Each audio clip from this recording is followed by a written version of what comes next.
All right, we are live now.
Okay, everybody, we are about to...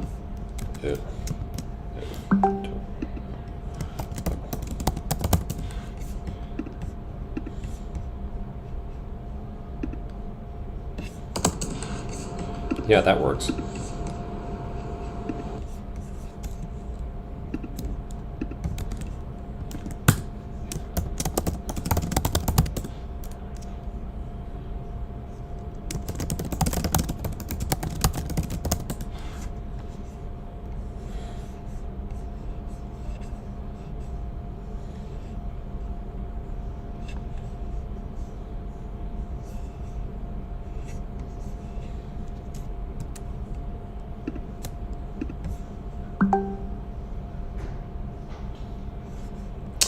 Okay, everybody, I think we are good to go.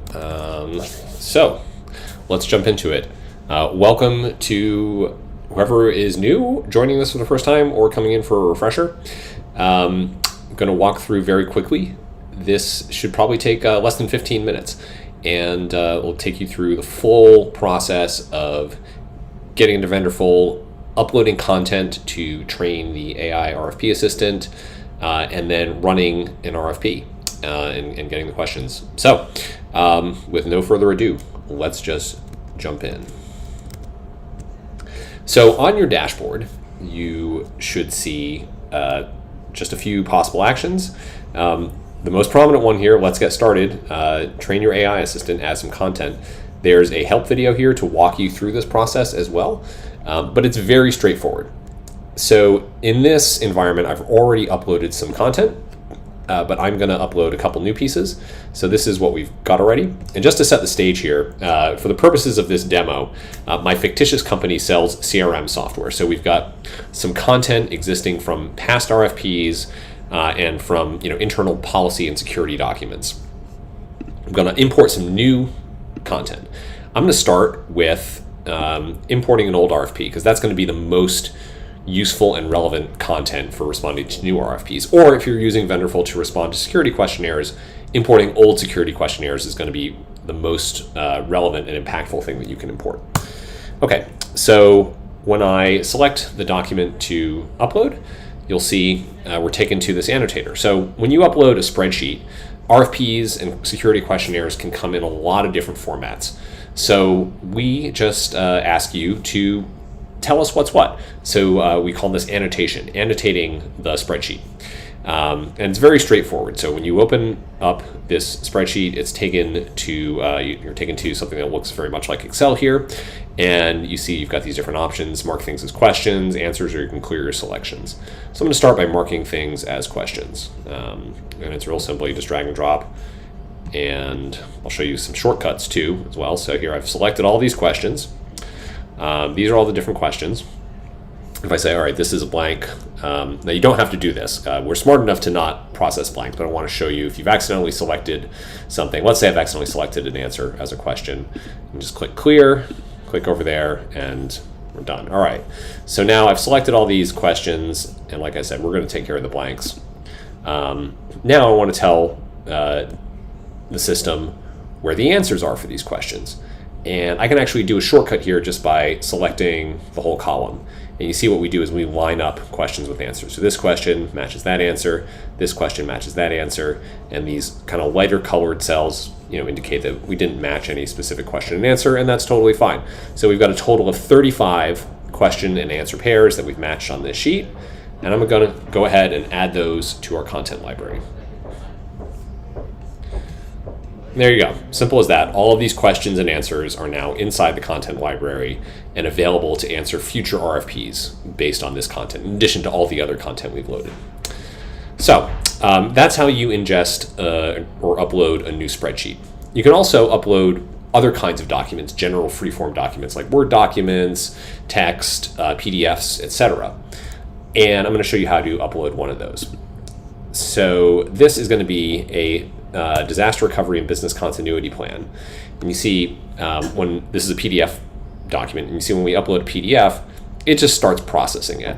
You don't have to annotate anything because we just kind of analyze the document, split it up into text chunks, and now all of these text chunks are now part of your content library. So there you are. Just a couple minutes, we've added 2 new sources to our content library in addition to the 3 that we already had there previously. And now we are ready to respond to an RFP. Responding to an RFP is equally straightforward. So it's going to look very, very familiar once you've uploaded content, you've annotated a spreadsheet. I'm going to start a response, and I'm going to pick a blank RFP that the system has never seen before. And it's the same thing. So you see this is a different format. Again, RFPs come in many formats, as do security questionnaires, but it's very, very straightforward. Just tell us where are the questions and where are the answers. Same thing, and I can use the same shortcuts here.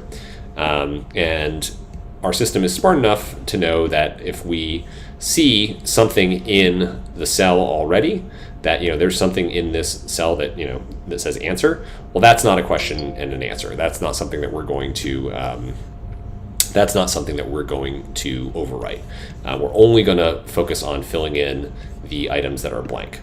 Okay, so that's it. We've selected 36 questions here and the corresponding answers, and we're just going to go ahead and start generating. So let me talk a little bit about what's happening behind the scenes here. This will only take a couple of minutes. It's very fast. But what it's doing is it's analyzing the questions. You saw that it kind of went through. It's kind of doing some math on those questions. And now it is running through the questions that it found, identifying the relevant context from your content library. So we're not just kind of shoving everything in there. We're sort of picking and choosing, if this is a question about encryption or security, what are the relevant questions and answers from past RFPs or relevant excerpts from your policy documents and other documents you've uploaded, and then taking that context and then asking our AI to use that context to produce new answers relevant to the specific question that's being asked. And you see it's just kind of flying through this. If we don't have the information to answer a question, the AI is conditioned to not make something up. It's conditioned to tell you there's no answer and then leave it blank. And you'll see what the end result of this is. In this case, it actually was able to answer all 36 of these questions. And we can look through. These are the the draft answers here. And you see they're all marked as being answered by AI. And in a minute, I will walk you through how you can change these answers. You can pick specific answers from your existing content library, or you can just freeform edit these if you want to make small adaptations or whatever. But this is an excellent starting point. And you see it's provided this question here. Can you provide a concise overview of your company, touching on history and primary objectives? And you see it just produced a short answer, even though it hasn't seen this exact question before. It kind of pulled together data from different sources, different questions to combine into like what Acme CRM is, very, very short history, and then what the future holds. If we scroll down here, we get into some more technical questions, roadmap for the next 6 to 12 months, customization on CRM, information about deployment. So let's dig into this one. Let's poke around in here and see what the actual content was that it drew from. So we just click in here. You see that we have some of this information. This question kind of